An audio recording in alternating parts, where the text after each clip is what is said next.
great news. Attorney General Moody in Florida has been given permission by the Supreme Court to delay the putting on the ballot of Florida's cannabis initiative so she can have more time to convince the Florida voters that cannabis is bad.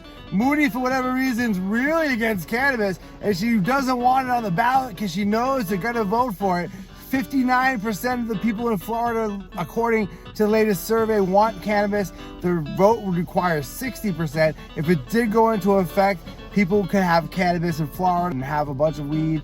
It's actually being funded, though, by Trulieve.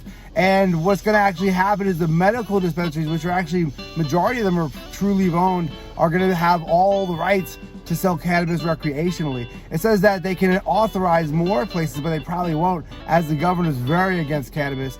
Also in news, some cities in Minnesota are ahead of the cannabis legislation happening, banning the sale of cannabis until those laws take place. The way the law was written, though, they actually can't ban cannabis once the law goes into effect. They want to hold out till January. What they're saying is it'll give them time not to have a gray market, that they can focus on having legally operated, totally controlled and monitored cannabis operations.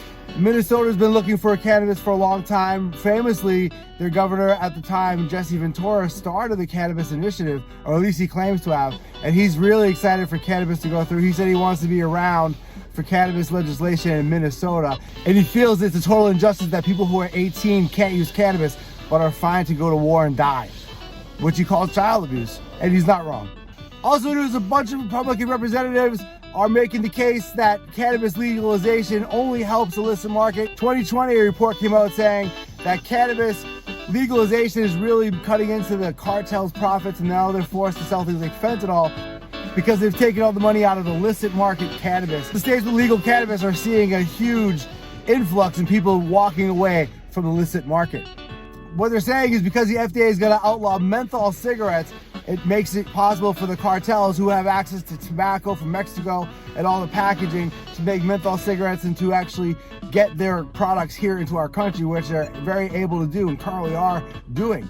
So their worry is that if you make something illegal, it only increases the black market activity, which is actually true.